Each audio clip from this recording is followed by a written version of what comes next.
Welcome to the Education Scotland podcast.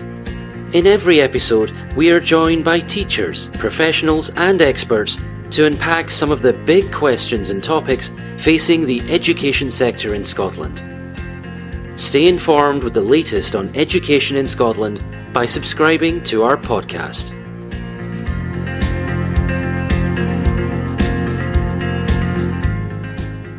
Welcome, listeners, to this Education Scotland podcast. My name's Susan Doherty. I work in the Parents and Families team, and today we are joined by the Aberdeen City Family Learning CLD team, who were part of the Student ITE Placement Programme. I'm also joined by my colleague Vince Moore. Vince, do you want to say hello to the listeners? Hi everyone, Vince Moore from Parents and Families, but also the wider Community Learning and Development team. Thanks, Vince. And Vince and I will be doing a double act where we will be asking questions of the Aberdeen City team. So I'm going to bring you guys in, if that's okay, just to introduce yourselves. Hiya, my name's Gráinne Casey and I am the Family Learning Development Manager within the CLD team in Aberdeen City Council. And I'm Emma McPherson. I'm a Family Learning Development Officer who works with Gráinne in Aberdeen City.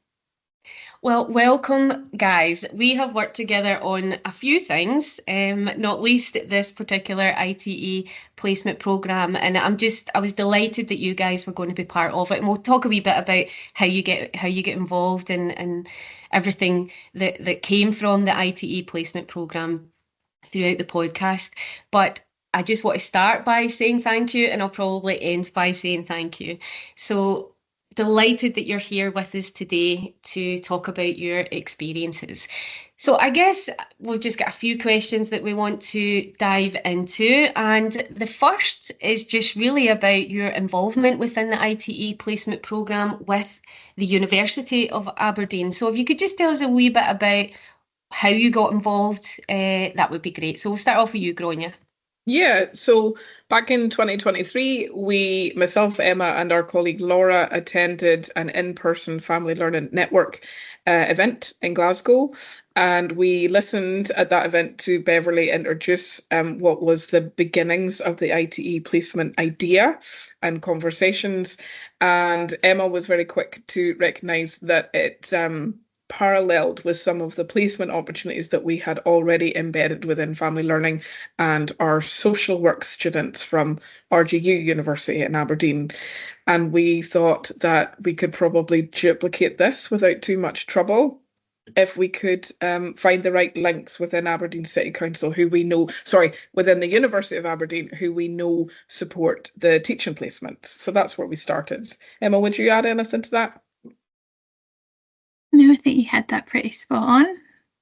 And when you say that Emma was quick, she was very quick, because it was literally at the network meeting. Yep, you guys come over and said, we can do this.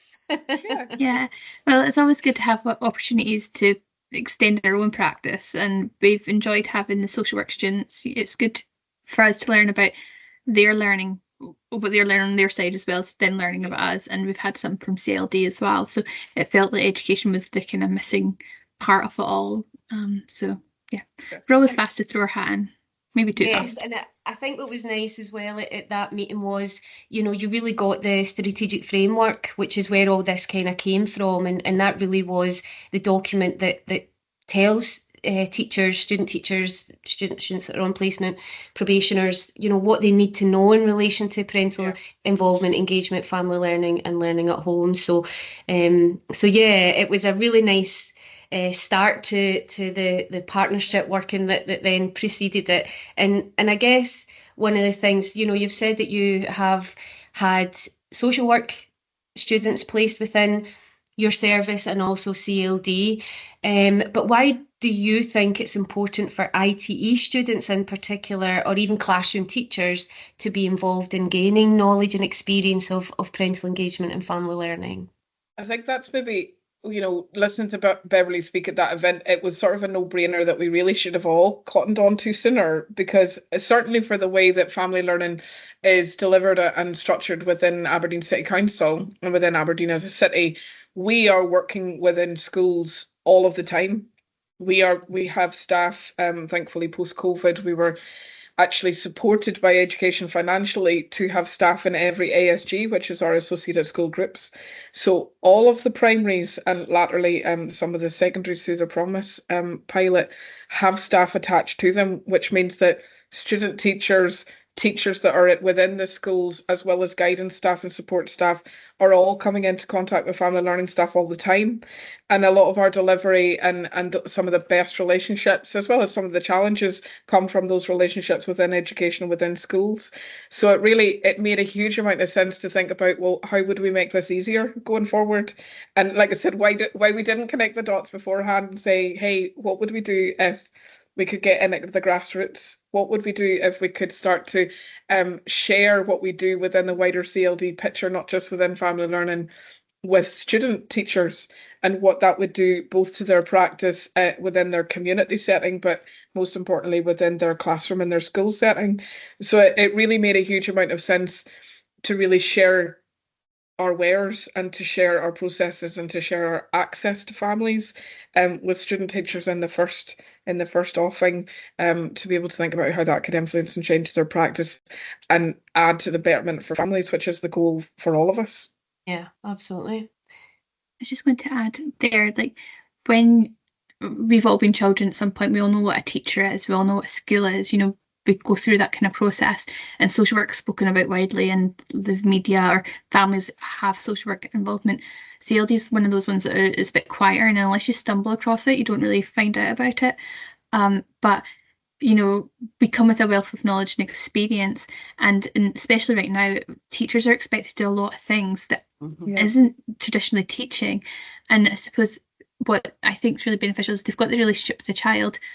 If they've got a relationship with us, you know, that could be a really strong kind of handover for a family to feel supported all round. And I think that's really beneficial. So if the teacher had a sound knowledge of what they're handing the family over to, they can come to us with confidence that we're going to do the right thing. Hopefully what I'm saying makes sense. Yeah. And I think you're probably touching on that partnership working as well, you know, working in partnership with the schools, building not just the relationship with the families, but also building that trusted relationship with the teachers, with the teaching staff, so that they do feel comfortable to reach out and know to reach out. I think that's one of the things that the students had mentioned within their feedback, was that they had no idea the extent of the work that you guys do. You know, they were absolutely blown away by, you know, the needs-led approach that then manifested in different types of programs that families could engage in. So I think that's probably something that I think the students are taking away with them. I'm going to hand over to Vince, who is going to ask a couple of questions now. Yeah, so thinking about the current ITE pilot placement program, what do you think it would mean for family learning teams in general if we were to roll this out nationally? Emma, do you want to start? Well, as far as I'm aware, we've all done it slightly different. So it's not going to be a one size fits all. So I think each family learning team, you know, it for some, it might mean a little bit more work, a little bit kind of more hand holding. Other teams, it's different. We've got quite a large team, you know, whereas it's not the same across the whole of Scotland. So I think it'll look different for everyone. But for us, I think we're really proud of what we do, and we're really happy to share what we do. So for us, it's about raising our profile a little bit more within different areas of education, and to say, look, we're here, we're your teammate, and let's get this solid for every child, you know, and make sure that we're putting all the things in place for them, and we're not forgetting about the mum that's at home. Because if a child's in this classroom and they're worrying about mum, how much learning are they actually taking on board? But if mum is supporting them, is being supported to, whether it's competence or, you know, financial help, that then puts things in place for a better learning opportunity for the child. Sorry, I don't know if I'm explaining that very well. No, you are. Yeah. Okay. Yeah. I was just for another take.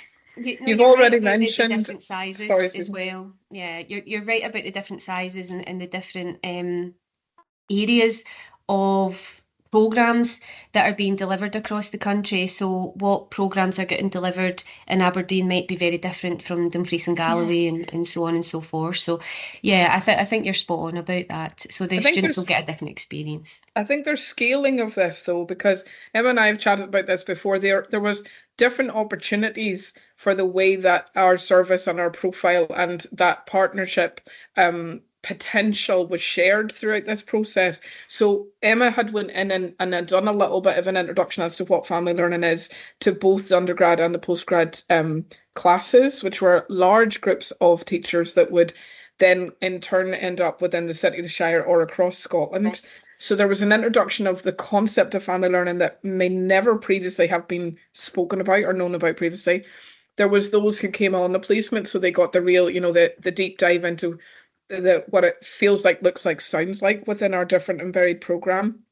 And then on the other side of that, as part of kind of wrapping up of one of, it must have been the just before placement for Gordon's group, we were able to go in again and we offered a bit of a snapshot as to what all of CLD looks like. And we took that opportunity to say, look, this picture looks different nationally, but this is a Scottish government, national standards, CLD standards offer, and we were able to share that with, by the end, probably 100 or so different teachers that would go off across Scotland and be within our own city to say, this is something you potentially had heard out the words previously, but you maybe never understood what that would look like within your school community setting. So it wasn't just about offering that placement, which I think could become an expectation of every local authority, but done differently. It was that, where would you add value? Where would you share those services? Would it just be in a conversation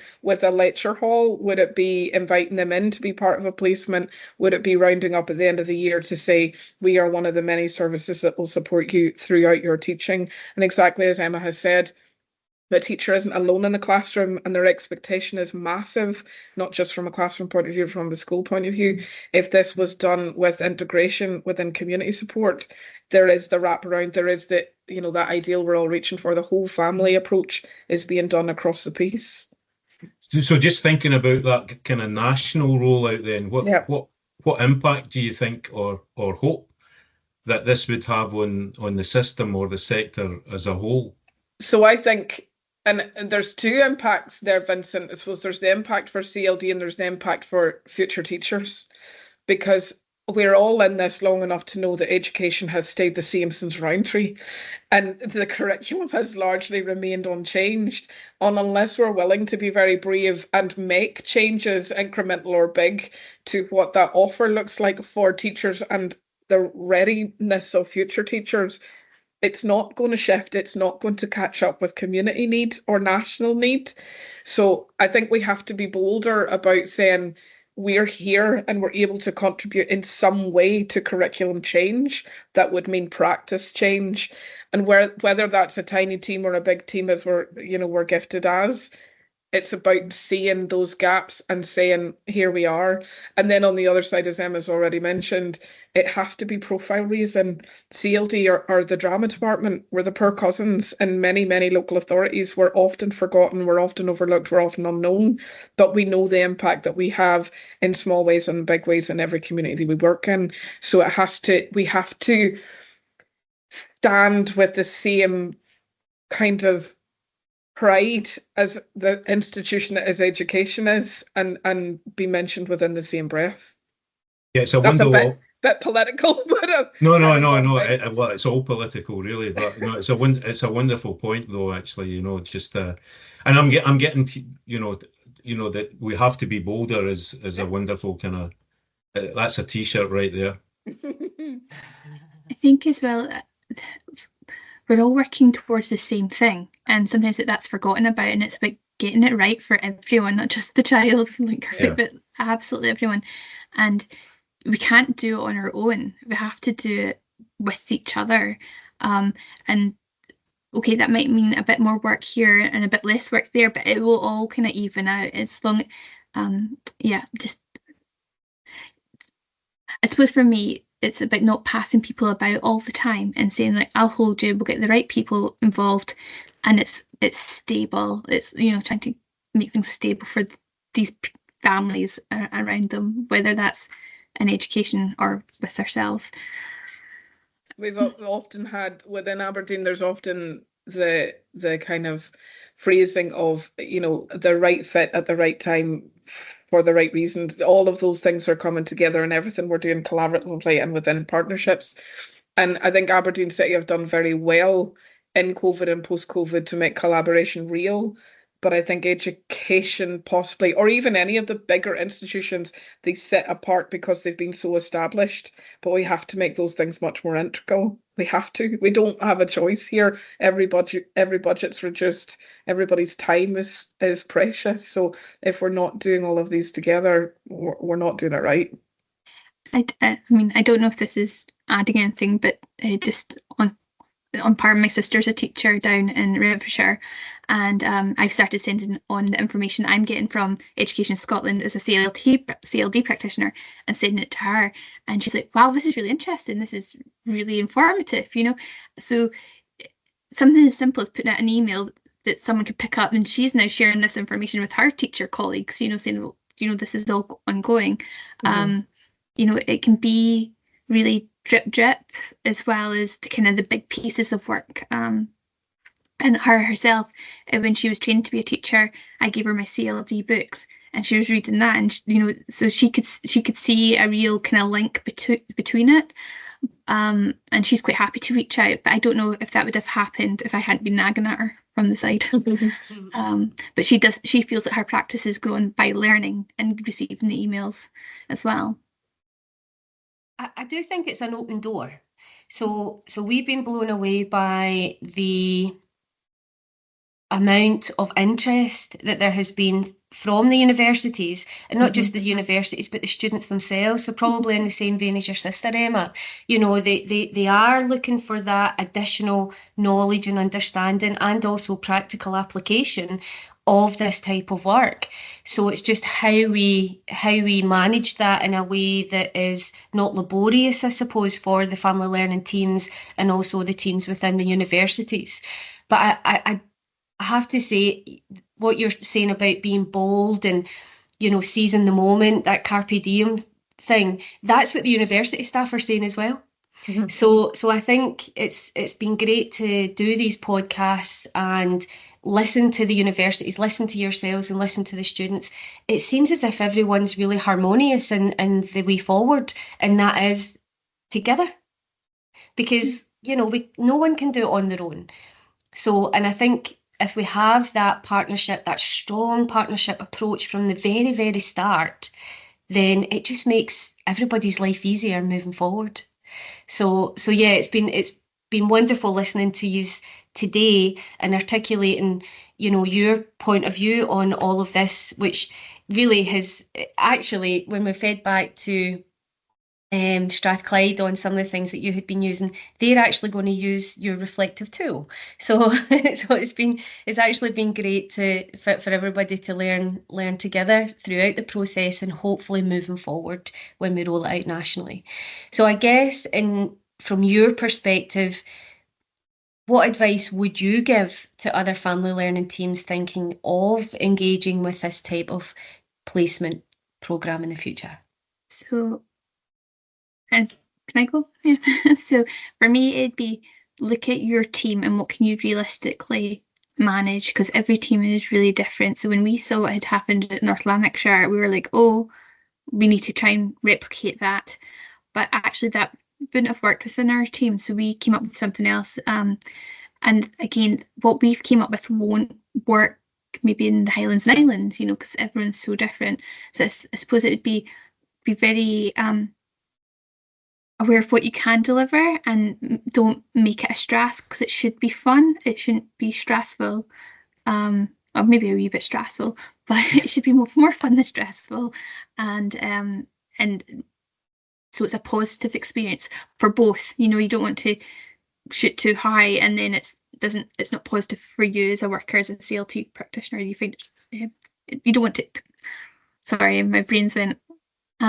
You don't want it to put it. You don't want it to put you off doing it again in the future. Yeah. It's just let's make it. And I think exactly what you said, Emma. Like, our program is not going to be the same as anybody else's, and we knew that picking the right weeks and offering what we had going on across the city and giving students that immersive process over a series of a fortnight was going to be impactful. But that's not going to be the same across different local authorities. It might stretch across 6 months with 6 different opportunities. It might be something that's a slower burn altogether. It might be integrating somebody into a group from beginning to end, but that group may run for 6 weeks. So it really is about what you can fold the student into that feels comfortable, that feels fun, that feels like there's going to be added value from whatever your offer is. I think we were in a really unique position because Emma and I walked from our base in Seaton across the road to the University of Aberdeen and up to the education department within about 5 minutes. So geographically, we were already set up to have this incredibly easy, incredibly stress-free link. But it's about finding that right fit with whatever your local teaching opportunity and placement offer is, finding that person to speak to. And even those first conversations, Emma, I'm sure you'll agree with Gordon and Alison, were really enjoyable for us because we were just showing off our wares. They talked about what their course looked like, why they were in it. We talked about our lifelong kind of profession within CLD and where we'd come from. It was a really, really joyful experience to exchange our shared visions and where they lined up. And then finding the fit, as Emma said, in what you already offer, and then being realistic about that and saying, come in and see us, enjoy it as much as we enjoy it. And by the same turn, telling your staff about this as a really wonderful opportunity. We shared with our staff, students are coming in, they're going to have a look, make time for them before, make time for them after, include them as you do any other learner, so that everybody was prepared to be part of that positive process as well. I think as well, with us looking at what we did was we looked at 2 weeks and people could, we called it a tapas of family learning, they could pick bits off it. It kept the stress down for us as well, which means that we're not so scared about doing it again. And maybe next time we do it, we might be a bit more braver and offer a little bit more. But it was a really enjoyable experience. And I think that kind of came through for the students as well. Definitely. I mean, who doesn't want to do a whole week of stuff that you've picked that's tailored for yourself, Well, the feedback from the students from Aberdeen was wonderful. I mean, they couldn't have been more thankful to you and the team for the engagement that you offered. So they have said within their feedback that they will take this through their teaching career. So you can't ask any more than that. Oh, that's brilliant. And also they know where you are. So I'm imagining and we haven't discouraged them. We had the summer program very quickly followed on, and we had one student teacher in particular who was like, I want to be involved, I want to volunteer. So we let her know the dates when we had them more open, accessible, because we often do them in the local parks sessions, and she came down for one of them. We know that is going to have an impact, just like Emma said with her sister, the ripple effect of that, of one teacher saying to another, did you know this thing exists? Did you know you could reach out? This is a number, this is a website, this is a person. So yeah. Oh no, it's been amazing. I was just going to say, we also kept the WhatsApp group open that we had all the students in. So if they ever want to come back and ask more questions, then that's fine. And that's not got a cost to it. It's just it's there. The door's always open, and they're more than welcome to ask us anything at any time. I've got a feeling you're going to have quite a few groups in years to come when the students are getting placed. You're going to have year 1, year 2, year 3. That's fine. We might just bump them all in together, because part of it is, that peer education, and we might not have the answer, but another student will have the answer that's maybe a couple of years in the game. So I'd be all up for that, a wee bit of learning together. Yeah, absolutely. And that's one of the things that some of the staff have said in other areas, that they have learned from the students as well, because the students are coming with knowledge and experience. Yeah, I think for myself, and I can only speak about myself, it keeps me on my toes as well. I don't want to get caught out not knowing the policies and things, so it makes me refresh. It's easy to do your job and just turn up on a Monday and you log off on a Friday and you don't think about it. But when you've got students coming in, it does keep you on your toes, and they're bringing bits of reading. You're thinking, oh gosh, we'll read that. So yeah, it keeps us fresh. I would definitely admit to that. So worthwhile then? Yeah, Absolutely. definitely. Yeah, we're always up for an idea when it's been punted out by yourself and Beverly. Very nice. I know. I'm just going to end it on that then, because that is crazy. We just want to thank you very, very much for joining us on this particular programme. It was new, it was innovative, we hadn't done it before. It was born out of a suggestion actually from North Lanarkshire in Edinburgh. So we weren't sure how it was going to go, but we have just been blown away by how successful it's actually been. And that is down to you guys, for sure. Everyone involved really were so enthusiastic, so flexible. And I think what the students ended up with was a really quality experience. So thank you so much for working with us on that. No problem. Okay, so I'm going to bring this podcast to an end. I would just like to remind the listeners that we do have a series. So if you want to go and hear from the other universities or the North Lanarkshire team, or indeed the students about the impact that it's had on them, you can do so in the Parents and Families theme page. So yeah, I'm just going to round out by thanking you again. I'm pretty sure we'll work on something else in the future because you're a delight to work with. So thank you, and we'll end this podcast. Thank you. Thank you for listening to this podcast. Don't forget to subscribe for notification of when a new episode is published. If there is a topic you would like to hear featured on this podcast, get in touch with us. We'd love to hear from you. Follow us on our social media channels for all the latest news from Education Scotland. Education Scotland is a Scottish Government executive agency charged with supporting quality and improvement in Scottish education.